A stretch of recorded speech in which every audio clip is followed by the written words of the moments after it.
Welcome back to Open Heart, where we explore the deeper truths of being human, with curiosity, honesty, and as always, a whole lot of heart.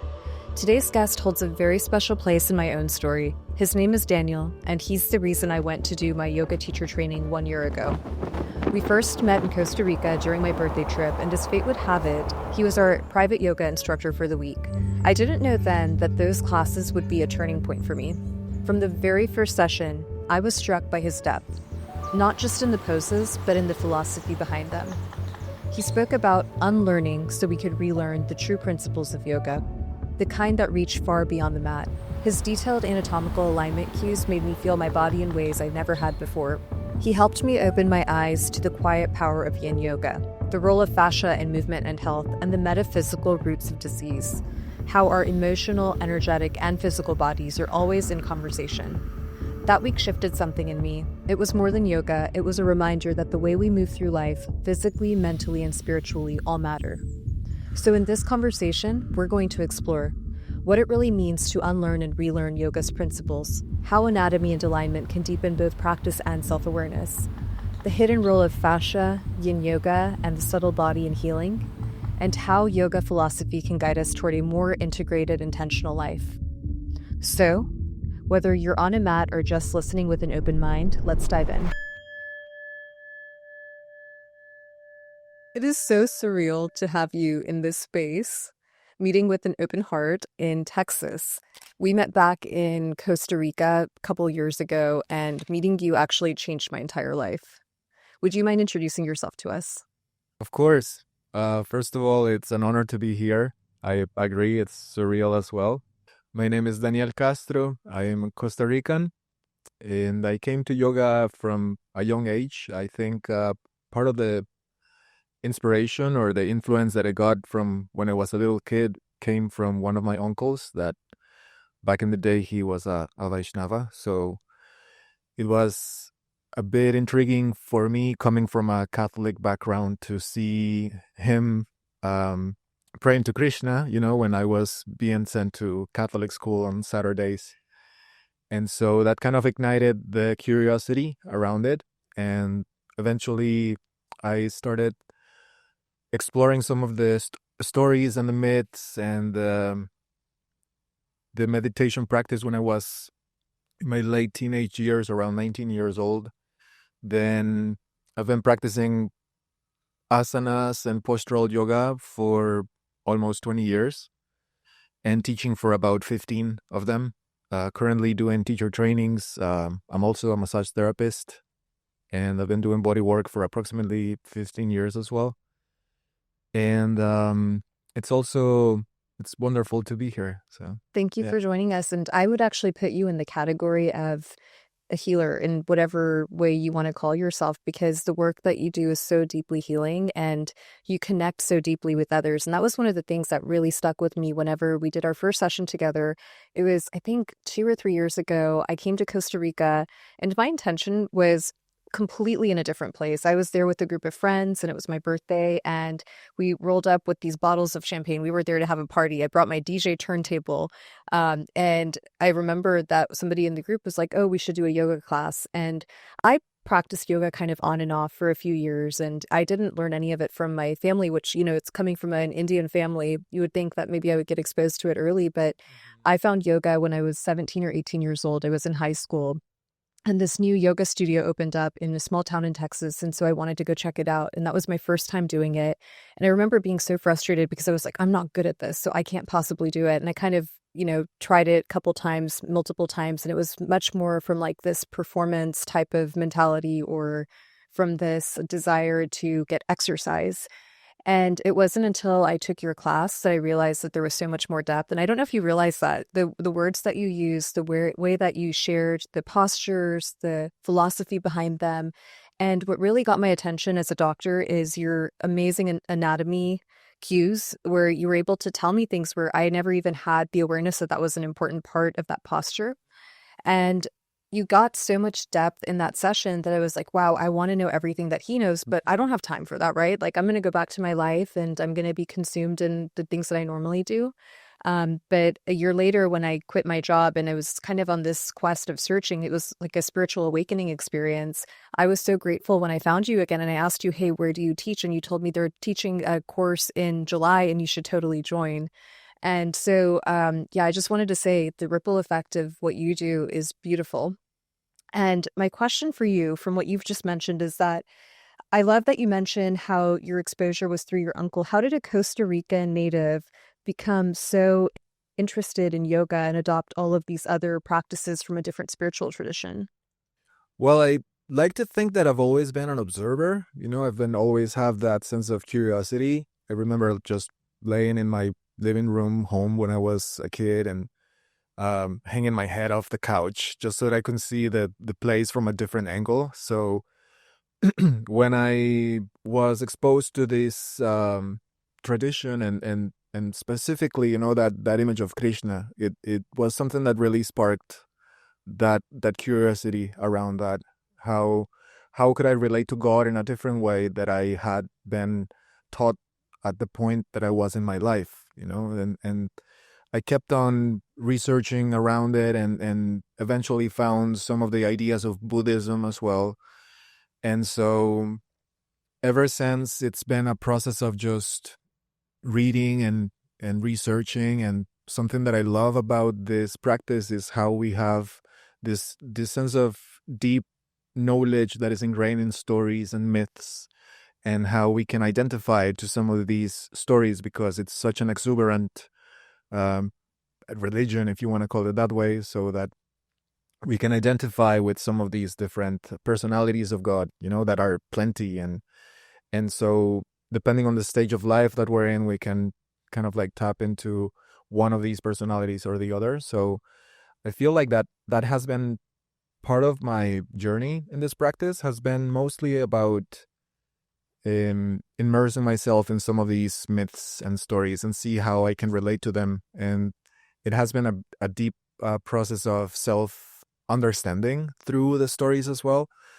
And I've noticed that things that are relevant to me can also be relevant to other people. So that's the way I share things. I'd like to share the things that I feel have been most impactful in my own life, because that way, if it works for me, then it can work for somebody else. And now I guess here we are. Here we are a Yeah. couple years later, and Yeah. it is such a gift to, have you be part of that transformational part of my life journey, but it's also so much more than that. I came back to you again whenever I injured my lower back, and it was related to wearing like a really heavy lead apron to do procedures and bending over a table for several hours a day. Mhm. And I herniated a disc in my lumbar spine, which is very common for people in my profession as interventional cardiology. And I was desperately seeking a way to recover my mobility. It really affected my sense of identity. It affected my body. It affected my energy state. It affected everything. And so when I came back to you and I asked you, hey, can you help me with this? Your first answer was obviously yes, because you're always just that person. And through you, I learned more about yin yoga. And I wanted to know, how did you find yin?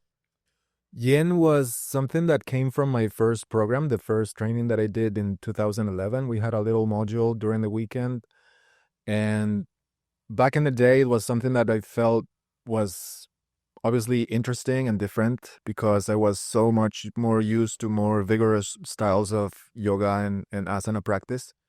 So getting to have that little bit of a taste of the yin is something that I developed a few years after that program, and it came mostly from my own sense of finding answers and healing to how I was dealing with the body, because I kept constantly finding a sense of burnout, and having suffered a couple of severe traumas to the lower back, it's the one kind of practice that has helped me find healing, because I would just collapse every month or so sometimes, and it was a time in which, out of bringing the body into so much exertion, it will come to the point in which I had just stop. So that idea of deliberately finding the time and the space and the willingness to stop, regardless of the mental discomfort that was happening,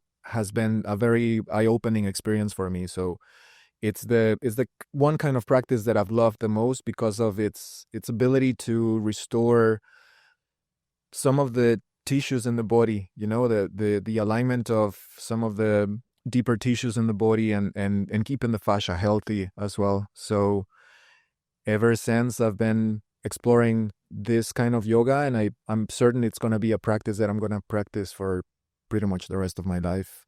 I'm going to be on the same exact boat because of, I kind of think that sometimes like seeing and doing is believing. And for me, it made all the difference. I mean, it took time and consistent practice, but I'm now back to the point where I can exercise, I can bend forward, I can do my procedures without debilitating pain. And it almost feels like it's a lifeline in a lot of ways.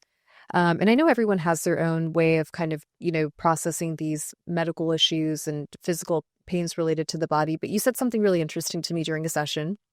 And you've said a lot of really interesting things during sessions. I wish I just like kept a notebook and kept notes. But you said something to me one time that got me thinking. And you said, what is your body trying to tell you, with this injury? And I didn't even think about that. It didn't even occur to me that this physical manifestation could be related to something else that's happening within my body. And, it's so hard for my rigid medical mind to expand beyond the physical body. But once I allowed myself to do that, the energetic, emotional, soul level, I realized that there was a lot happening in my life. There was a lot that made me feel like I wasn't grounded. I was worried about my security and safety in the context of the very physical world. And you nailed it. You asked me, are you feeling disconnected, or are you feeling unstable in your decisions in life? Are you holding yourself back? And the answer is yes. Can you talk a little bit about that? The metaphysical connection of disease with other processes that are happening for people? Well, the way I see it, the body is the gross part of the mind, and the mind is the subtle part of the body. They're one and the same. We tend to separate them a lot. We tend to see them as body, mind, spirit, as if there are three separate entities. However, they're all one and the same. We come into this body. We are born in a certain country, a certain culture, a certain family background, and we all develop stories. We develop our belief systems, and some of these stories, they start to develop a certain dialogue in our mind. And depending on the type of dialogue that we develop in our mind, then that's gonna create the tendencies of our thinking. And whenever there is an injury, this is a concept that I found in my own personal life, because I used to get injured a lot. I used to be in pain all the time, and it came to the point in which my family was like, again? So out of getting hurt consistently in many different ways, I eventually found this book. My wife shared this book by Elise Bourbeau that I I love that mentioned. book. Yeah, it's amazing. It's called Your Body's Telling You Love Yourself.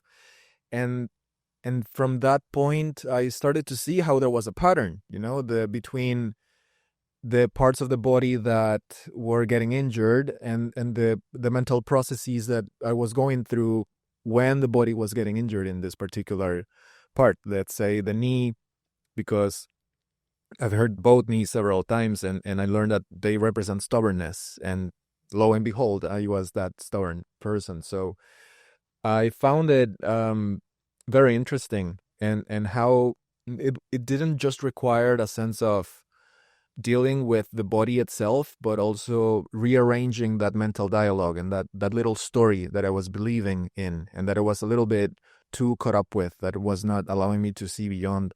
And so changing those dialogues in the mind, that little voice in the head that kept on saying a certain kind of speech over and over, and having that sense of observation and reflection around it.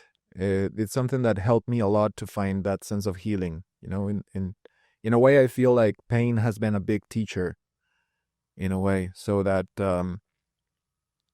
we can all relate to that. We all hurt in a way, both mentally, physically, and emotionally sometimes, so that we can learn from it. And sitting with it is the uncomfortable part, but it's totally worth it, for sure.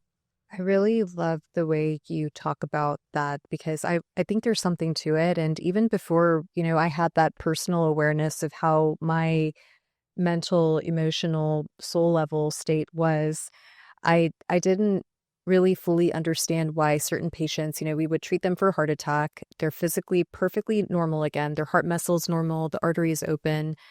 And when I would walk into the room, and I didn't know what to call this at that time a few years ago, but when I would walk into the room, I would feel like there's so much tension there. There's so much disharmony. And I was like, here I am celebrating because everything is physically fine, but the patient does not feel well.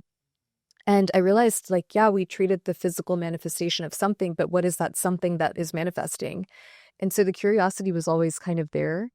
And then, in medicine, we have a concept called vulnerable plaque, and it's always been my favorite topic. It's to the point where people see me at a dinner party and they probably walk the other way because they're like, oh, she's going to start talking about vulnerable plaque. And vulnerable plaque is basically the concept that the blockages that cause heart attacks in the heart arteries often aren't the 99% blockages. It's not like the pipe is almost completely clogged. It's oftentimes just a little bit of gunk sitting on the artery. And for whatever reason, there's inflammation in the body, and all of a sudden that plaque becomes unstable.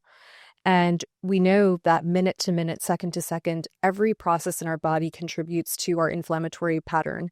And so when you think about it like that, you're like, yeah, of course our thoughts are so powerful. Of course our emotional state is so powerful. And we even now just very recently added stress as a risk factor for heart attacks. And so when you can show that there's something dynamic happening in the physical body, but we cannot tell you exactly why, it leaves the door open to ask these questions. And so when I heard from you about this metaphysical basis of disease, instinctively, I'm like, oh yeah, that makes sense. Yes, yes, of course. I feel like there's a bit of a conjunction that has to come in terms of healing.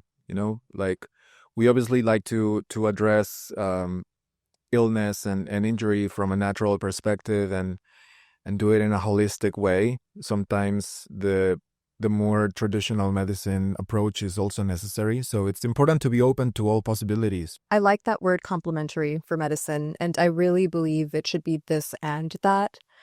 And I'm curious to hear about your thoughts and experiences with this from your side of the spectrum. We know from different traditions, both the Chinese tradition, the Hindu tradition, the concept of energy channels, energy points. Essentially, in the field of yoga, we want to make sure that we're not just dealing with a body. We're also dealing with a mind. We're dealing with the energy and the different layers of that energy body, and most of that work is done through how we breathe as well, and a lot of self-reflection too, so that we can kind of like untie the knots. There's the concept of granti, which is essentially a knot, an energetical knot that is hard to untie. The word granti in Sanskrit means both knot, and it also means doubt. So it's kind of like stepping into that place of wonder and reflecting on where am I being caught up with something that I'm not letting flow, right? Because if you think about it, this is something that we learn in school. We learn that everything is energy, and like literally everything is energy. But when it comes to put that into practice, it's a little bit difficult because we don't see ourselves as energy. We don't see the mind as energy, and we don't see the emotions and everything that we experience as energy. So we get a little bit caught up with some things that eventually create these knots. So it's an interesting part of the practice to uncover that. To tap into the things that are tying us and how we can unweave them in a way, so that it's a complementary practice to other kinds of healing, more traditional or more, I guess, modern forms of healing, so that we allow energy to flow. It's such a beautiful concept that you mentioned of untying these knots. And also the fact that you mentioned energy. Like we all know that energy is part of everything that we experience in life. But somehow when it comes to the physical human body, we kind of forget that there is energy that is moving through us, this life force energy. And I didn't even know what a chakra or energy center was until I came to Costa Rica like last year.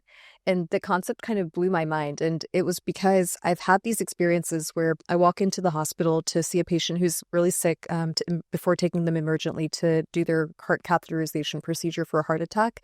And like the hairs on the back of my neck would stand up, or I would feel like a tingling sensation, or I would get like this like unusual shivering sensation right before I would go to see them. And it was usually correlated with how sick they were in the cath lab. So it was almost like my body picked up on something before my intellectual mind did.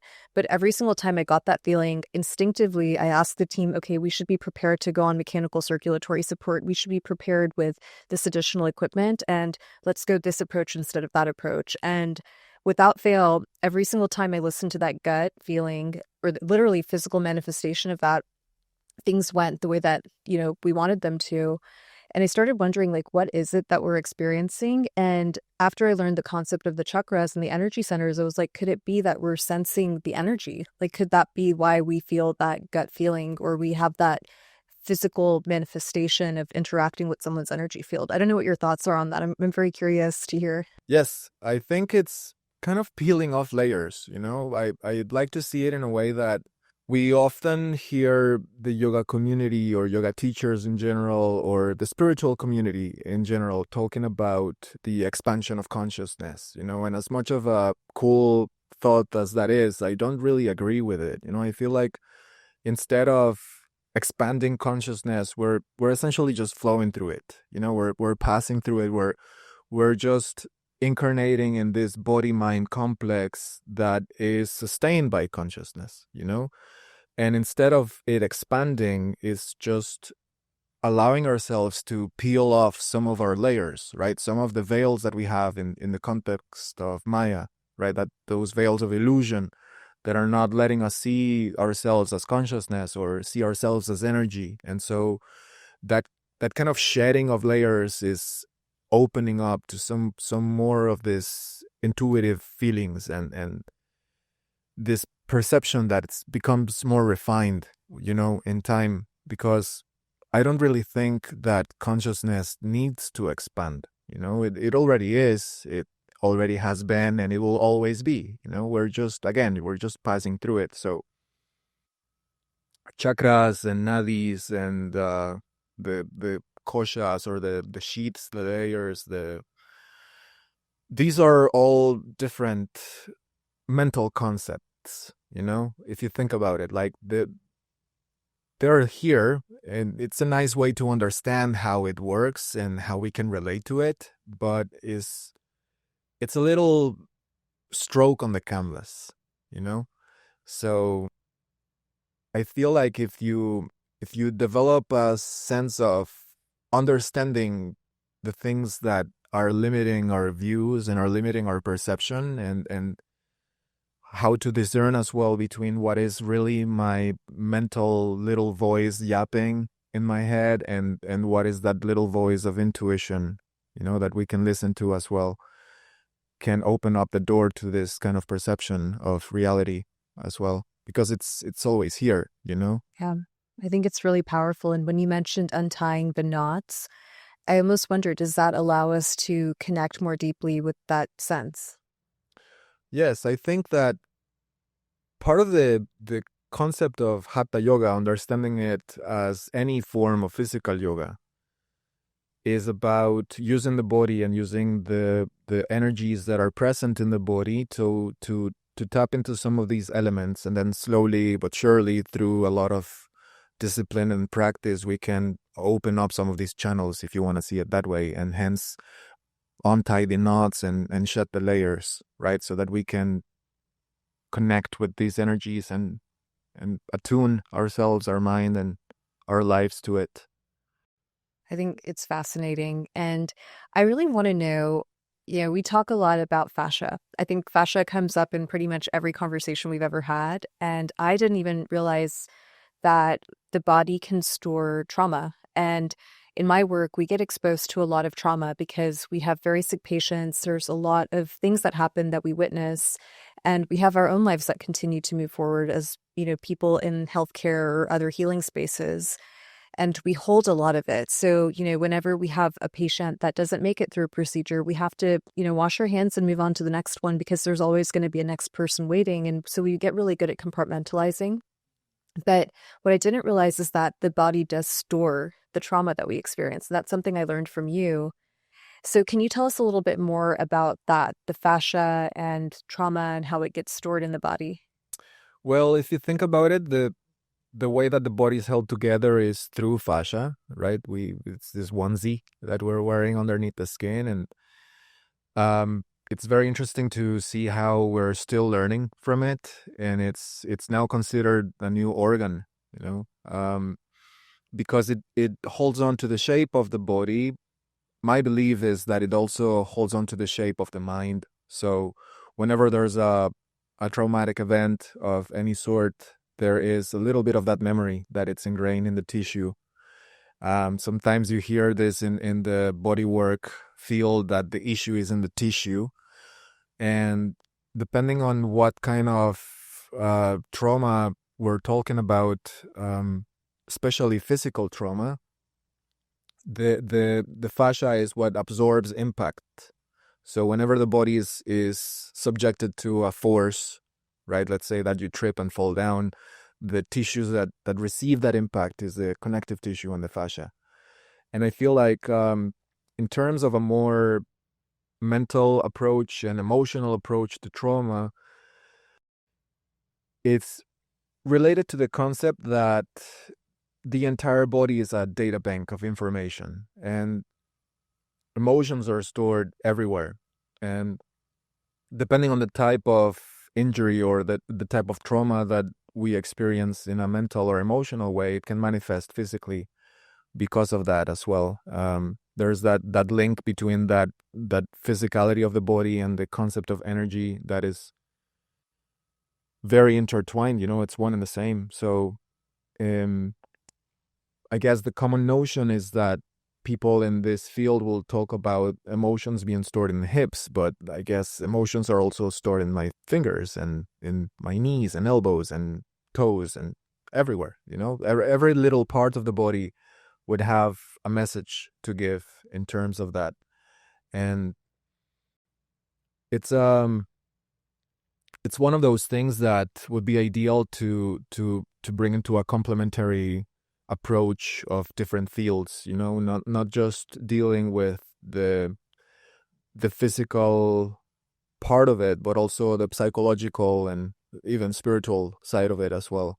And I really believe in that too, from my personal experience. When I do certain yoga, yin yoga postures specifically, whenever we're holding deep enough to get into that fascial plane, I feel certain emotions bubble up, and they're not connected to anything that I'm thinking in the moment. But without fail, that one posture will elicit that type of emotion. And just sitting with it and allowing it to just kind of work its way through is so freeing. And I didn't even know it was there.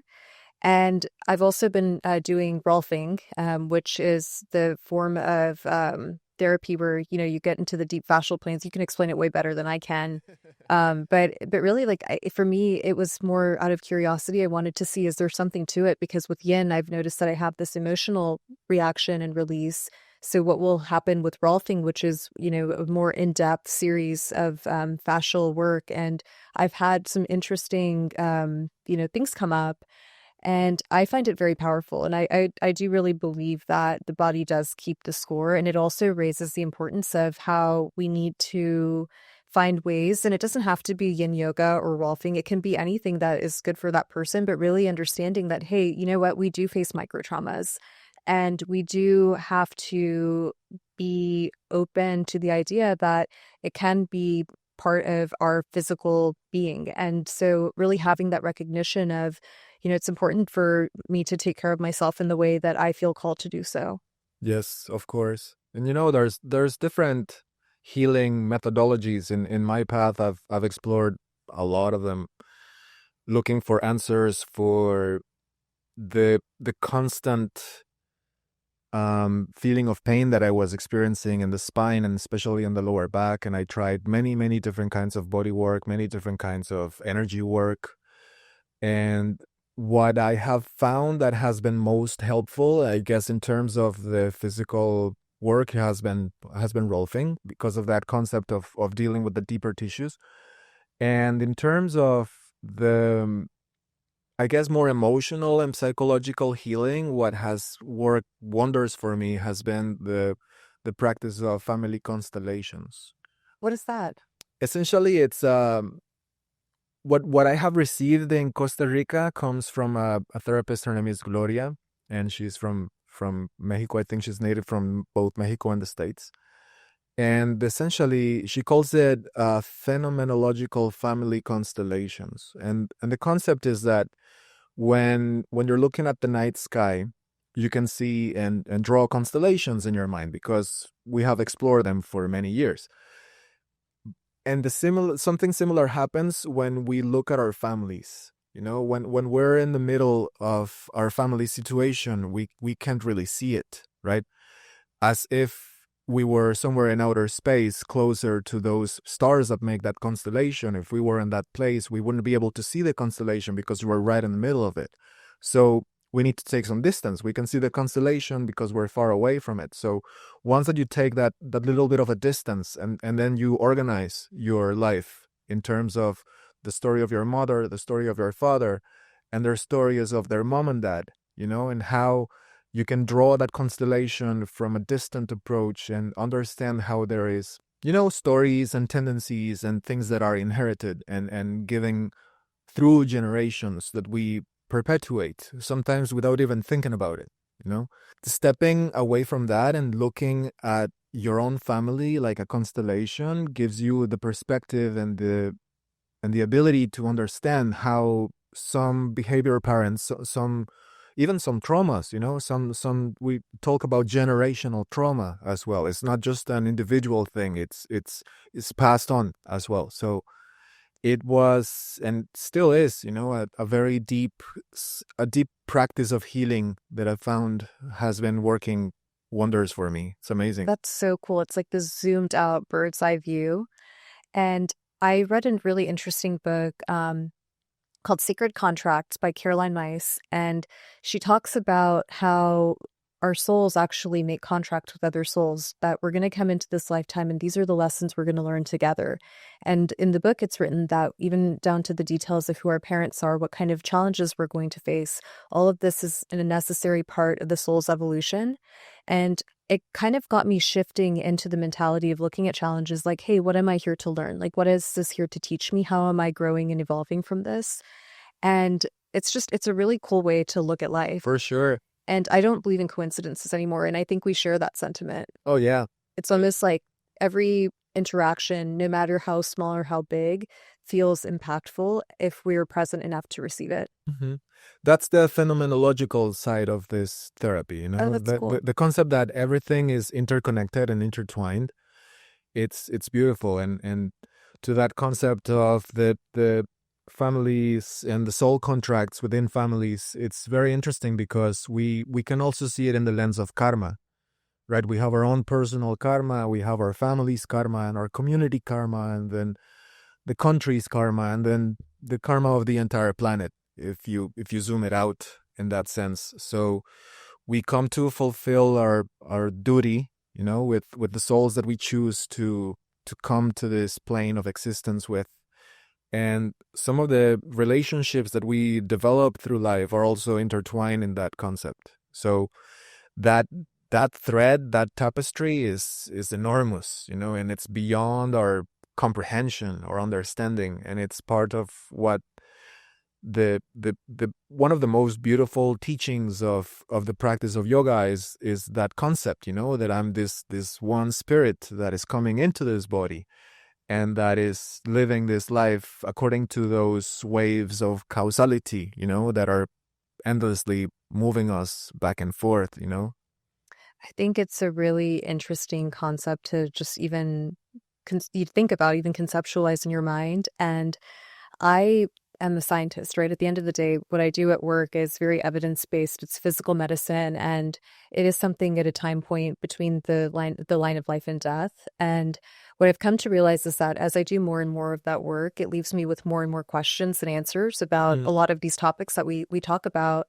And I had patients, their spouses would come to me after the case and just be like, we were guided here to be here at this time with you. And I kind of brushed it off as like, oh yeah, it's a coincidence, whatever. And I more recently started having these big spiritual experiences, and I start seeing like repeating numbers everywhere, angel numbers. I didn't even know what that was a year ago, and I would have been like, that's ridiculous. But now it's like there's so much meaning in each moment if you just pay attention and are fully present. And it's a really enriching way to live life. And rather than me wondering, how do I prove this? I'm just embracing it, because the more I embrace it, the more of a flow state my life is going into, and the more aligned I feel. And it's all energetic. It's all like a feeling in the body. For sure. And I never knew how to trust that until recently. Yes, that's a beautiful thing. For me, it summarizes it to the concept of bhakti. Everything is God, goddess, great spirit, or great mystery, however you want to see Energy, universe, doesn't matter what word you use. Yeah, the wording is secondary. I feel like the concept is having this sense of deep faith, if you want to call it that way as well, and devotion, and seeing how the divinity is everywhere. And we're all just moving through it, right? So there's that synchronicity is a beautiful way to perceive it as well. And it gives some meaning to life as well, and some purpose too, because in a way it allows us to understand that we're just vessels of it. Are yogis allowed to have fun? Oh yeah. What do you do for fun? Well, I love surfing. I knew that about you, yeah. Yeah, I that's the ocean is one of my deepest teachers. I like the funness, the mental state that I'm in when the wave is just moving, and in a way the waves are just energy moving through water, so it's kind of like setting yourself in the right place and time to ride that energy. And right at that moment, there is no mind, there is no me, there is no I. It's just flow. It's just a state of flow. And there's so much fun that I can find in that, and so much, I don't know, I don't even know how to describe it, but it's a beautiful meditation, I guess, if you want to see it that way. If you were to turn your head back and see beautiful rolling waves, how would it make you feel? Thank you. Like home. Yeah, makes me feel like at home. No, the ocean has been a big part of my life, and it's kind of like that metaphor, like I can't remember where I heard or read about this, but it's a nice way to interpret the mantra of the Om too. In the ocean, and the experience that we have in the ocean, it's a nice way to reflect on our true nature too, because the beach itself is our unconscious state of mind, is where we're at right now, and that union between the waves and the beach is the subconscious state, that dreaming state. And then the deeper water is the deeper sleep, the blankness of deep sleep.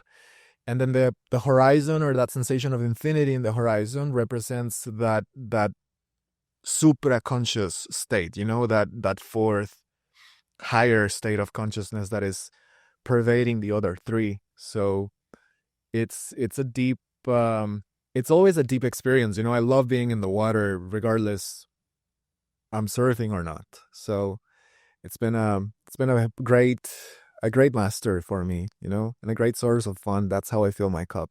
I think joy is such an important part of life. We get so caught up in these like very heavy things sometimes, and we forget like we are souls here to experience the human existence. Yes, which for sure. includes all the joy and all the good that comes with that. Yes. I feel like it's important to understand that even though yoga makes us feel really good, it's not just about that. Sometimes it gets a little serious and a little deeper, in a sense, of that concept of self-exploration and facing your own fears and doubts and shadows. But it's also a nice way to to get the taste for the beautiful things too, because we understand how fleeting life is and how fragile it is and how much we put excuses or conditions to our own happiness, right? And our own sense of enjoyment of life. So that once that you can see both ends of the spectrum, right? Once that you can see how the pendulum is swinging in both directions, then you can find that middle point and not take the bad stuff as serious anymore, but also understand that the good times are also transient, right? And there's a deeper sense of joy in it as well. So The first thing that popped into my mind when you said this is the cath lab, and it doesn't seem like a usual correlate to what you just said, but there's so much that we do there, and it's very high pressure, high performance kind of work.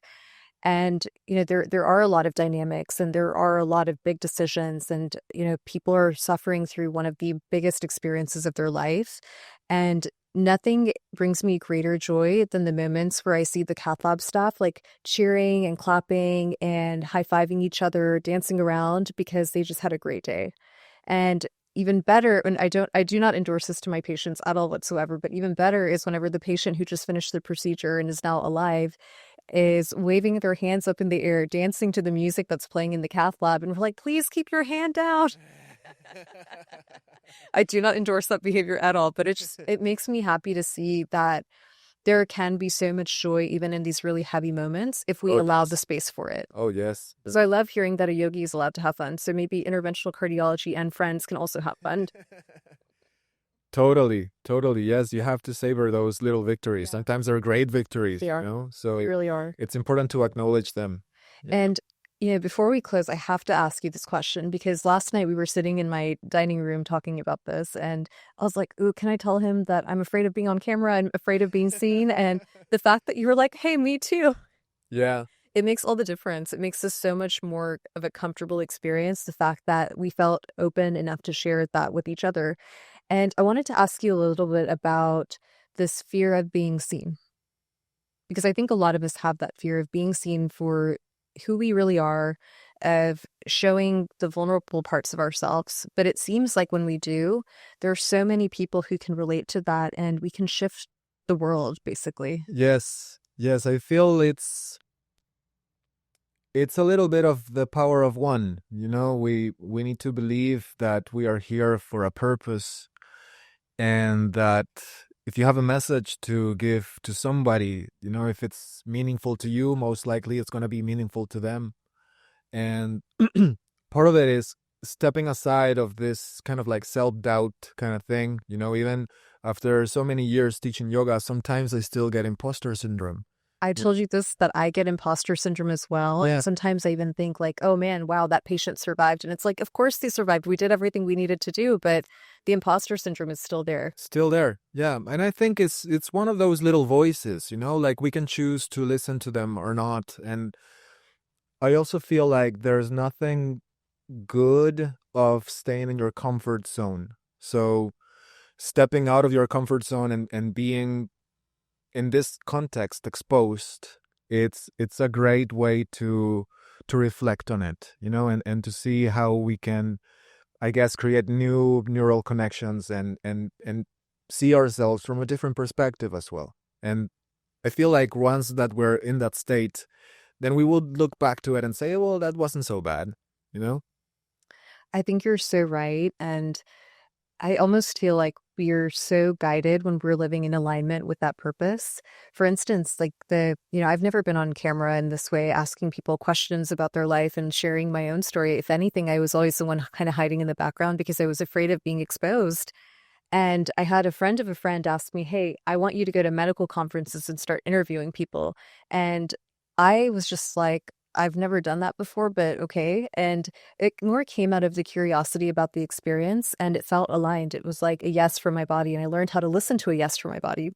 So I started doing that. And with that experience, it was like, okay, this isn't so scary anymore. Like, yeah, it's a learning process. And I almost had to give myself this mental prep talk of, I didn't know how to treat a heart attack before I went to my fellowship training. And why would this be any different? I don't necessarily know how to host a podcast or show up and interview people in a conference without actually going through the process of learning. And so keeping that beginner's mind was so helpful.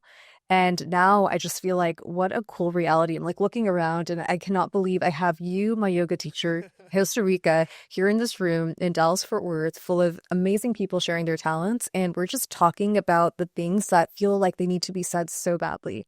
And it all came from saying yes. Yes, exactly. So I guess when you say yes to something, you say no to something else, inevitably, and vice versa as well. So yeah. And that's where that trust in the self, right? The aligned action and knowing what feels like the right thing for you becomes so important. Exactly. And having somebody that can motivate you as well. In this case, you're also an inspiration for me. So oh my gosh, you're an inspiration for me. Yeah. And the team, go team, go team open heart. Well, before we close, I have one last question for you. What does it mean to you to live with an open heart? For me, it's finding love for life. One of my biggest traumas, if you want to see it that way, was when I was 10.